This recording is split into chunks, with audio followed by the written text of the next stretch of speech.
आज अमर का दिल पूरी तरह से बेचैन हो रहा था। उसे पता था कि उसने जो किया उसकी भरपाई पूरी जिंदगी भर नहीं कर पाएगा, जिसके कारण उसे रातों में नींद नहीं आती और कभी कभी जब उसे नींद आती तो वह ज़ोर ज़ोर से चिल्लाने लगता। वह कहता, मैं ऐसा नहीं करना चाहता था, लेकिन मुझसे ऐसा क्यों हो गया। यह कहकर वह फूट फूट कर रोने लगता था। उसे पता नहीं चलता था कि वह ऐसा क्यों कर रहा है, लेकिन उसके साथ ऐसा हो रहा था। कनाडा की ठंडी सड़कों में जब वह गुजरता तो उसके अंदर एक सुकून पहुंच जाता था। अमर शाह एक सफल बिजनेसमैन था। वह अंदर से बहुत ही संवेदनशील व्यक्ति था। एक रात हल्की सी बारिश में गाड़ी चला रहा था, तभी एक छोटा सा मासूम बच्चा उसकी गाड़ी के सामने आ जाता है। उसे बचाते समय अमर की गाड़ी एक दूसरी गाड़ी से टकरा जाती है। यह टक्कर इतनी जोरदार थी कि दूसरी गाड़ी में बैठे व्यक्ति की तुरंत मौत हो जाती है। अमर की दुनिया यहीं पर रुक जाती है। उसे महसूस होता है कि उसके हाथों से एक बहुत बड़ा अपराध हो गया है। वह इस अपराध के बोझ तले घुट जाता है। उसको महसूस होता है कि उसकी गलती से किसी का घर उजड़ गया है। वह कानूनी सज़ा से तो बच जाता है, लेकिन अपने ज़मीर की अदालत में रोज़ खड़ा होता। वह अपने को माफ़ नहीं कर पा रहा था, जिसके कारण वह फैसला करता है कि वह उन लोगों की मदद करके अपने गुनाहों को कम कर सकता है।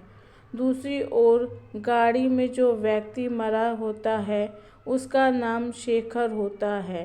जब उसके परिवार वालों को यह पता चलता है तो पूरे घर में मातम छा जाता है।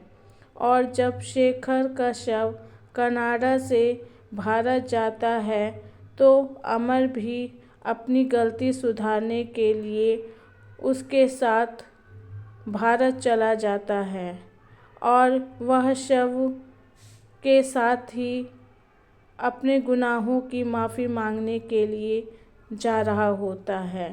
शव को देखकर पूरे परिवार की आंखों में आंसू थे। जब अमर उनके इकलौते बेटे के माँ बाप को देखता है तो उसका दिल रो पड़ता है। एक बुजुर्ग दादी जो कि व्हीलचेयर पर बैठी हुई थी, उनकी आंखों में पोते को खो देने का दर्द दिखाई दे रहा था। और दूसरी तरफ एक मासूम लड़की, जिसकी गोरी रंगत और बड़ी बड़ी आंखों में आंसुओं का सैलाब था, जो कि शेखर की मंगेतर थी। यह देखकर अमर अपने आप को माफ़ नहीं कर पा रहा था। वह अंदर ही अंदर घुट रहा था। जब वह अंदर आता है तो सबकी नज़र उस पर पड़ती है और वह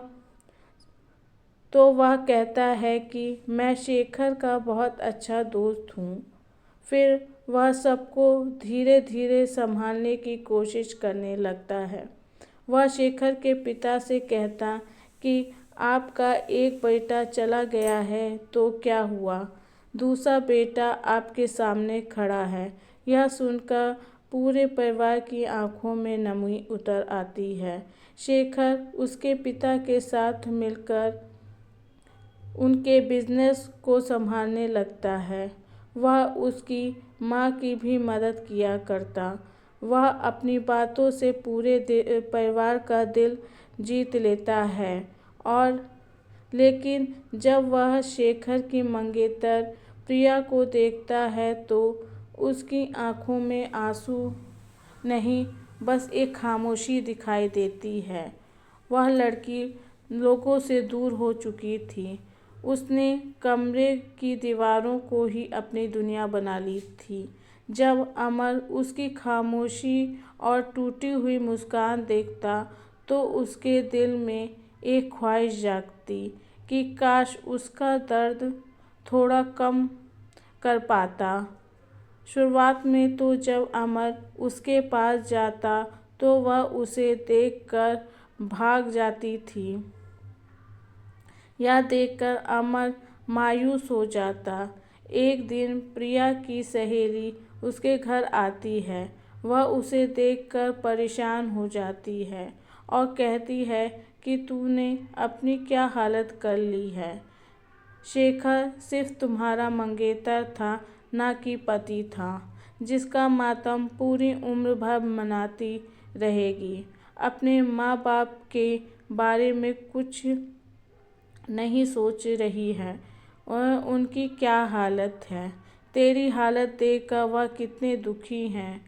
क्या उनका कोई हक नहीं है कि वह अपनी बेटी की खुशी देख सके। यह सुनकर प्रिया की आंखें नम हो जाती है और कहती है कि शायद तूने सच कहा है कि मैं अपने गम में इतनी डूब गई थी कि अपने परिवार वालों को दुख को महसूस नहीं कर सकी। वह अपने माँ बाप के गले लगकर रोती है और कहती है कि अब मैं अपनी ज़िंदगी फिर जीऊँगी। यह सुनकर उसके माँ बाप खुश हो जाते हैं। एक दिन जब अमर उसके पास आता है, वह उसे देखकर भागती नहीं, लेकिन वह अमर से दूरी बनाए रखती है। लेकिन अमर उसका हर समय बहुत अच्छी तरह से ख्याल रखता। उसकी हर परेशानी को अपनी परेशानी समझता था। वह उसके बहुत अच्छा ख्याल रख रहा था, जिसके कारण वह प्रिया के दिल का इस तरह से ख्याल रखता कि प्रिया के दिल की बर्फ़ पिघलने लगती है।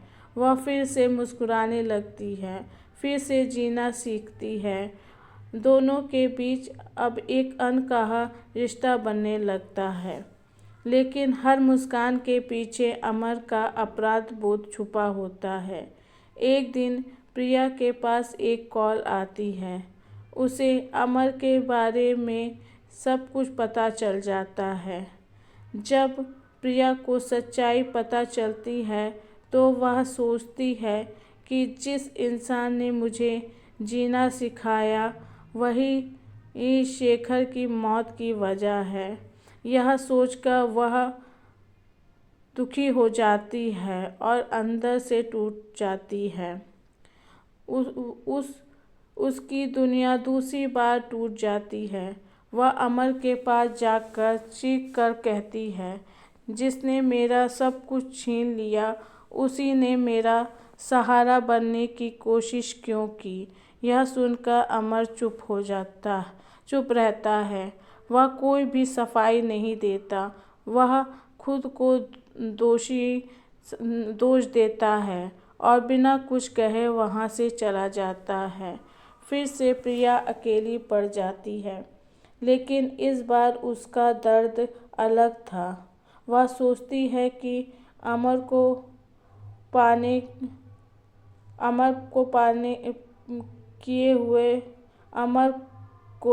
अपने किए हुए पर पछतावा था। वह अपने इस कार्य से बहुत पछता रहा है, जिसके कारण उसने यहाँ आने की कोशिश की थी। तभी तो वह अपने गुनाह करने के बाद भागा नहीं, बल्कि यहाँ आके अपने गुनाहों को कम करने के लिए उसने शेखर के परिवार को एक बेटा बनकर संभाला और मुझे भी संभाला। अगर वह अपराधी होता तो वह यहाँ कभी नहीं आता। उसने मेरे साथ कभी कुछ भी गलत नहीं किया। दूसरी तरफ अमर शेखर के परिवार वालों को सारी सच्चाई बता देता है और उन्हें अपने गुनाह के लिए माफ़ करने के लिए कहता है।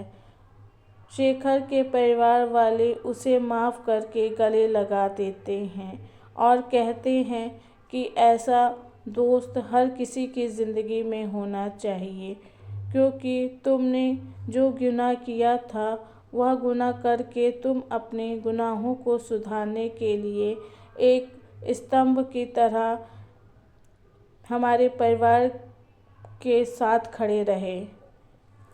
अमर उनसे कहता है कि कुछ दिनों के लिए मैं कनाडा जा रहा हूँ, लेकिन वापस फिर ज़रूर आऊँगा। अमर वापस कनाडा जाने के लिए एयरपोर्ट पहुँचता है। उसे लगता है कि शायद यही सही है कि मैं प्रिया की ज़िंदगी से दूर रहूं, लेकिन अचानक भीड़ में एक अनजानी आवाज़ आती है। अमर मुड़ता है तो प्रिया दौड़ते हुए आती है और आंखों में आंसू लिए, लेकिन इस बार गुस्सा नहीं बल्कि मोहब्बत से वह कहती है कि किसी को खोने का दर्द मैं जानती हूँ और मैं इस दर्द से गुजर चुकी हूँ, लेकिन दोबारा प्यार खोने का दर्द मैं नहीं सहन कर सकती। यह कहकर वह उसके सीने से लग जाती है और कहती है कि तुम मुझे छोड़कर कहाँ जा रहे थे? तुमने मुझे मनाने की कोशिश भी नहीं की। तब अमर उसको अपनी बाहों में लेकर कहता है, मैं चाहता था कि तुम खुद महसूस करो कि मेरा प्यार सच्चा है। अगर मैं तुम्हें सफाई देता तो शायद मैं सेल्फिश होता, इसलिए मैंने तुम्हें कुछ नहीं कहा। और यह कहते ही अमर की आंखों में आंसू आ जाते हैं और प्रिया उसके आंसू को देखकर दुखी होती है। फिर अपनी उंगलियों से उसके आंसुओं को पोंछ देती है और उसके माथे पर किस करती है और कहती है कि ज़िंदगी कभी कभी दूसरा मौका देती है और गलती इंसान को बुरा नहीं बनाती, इरादा बुरा बनाता है। और सच्चा प्यार माफ़ करना भी जानता है और दर्द के बाद भी दिल फिर से धड़क सकता है। धन्यवाद दोस्तों। अगर मेरी ये कहानी आपको अच्छी लगी हो तो प्लीज़ मेरे चैनल को सब्सक्राइब करना मत भूलिएगा। धन्यवाद दोस्तों।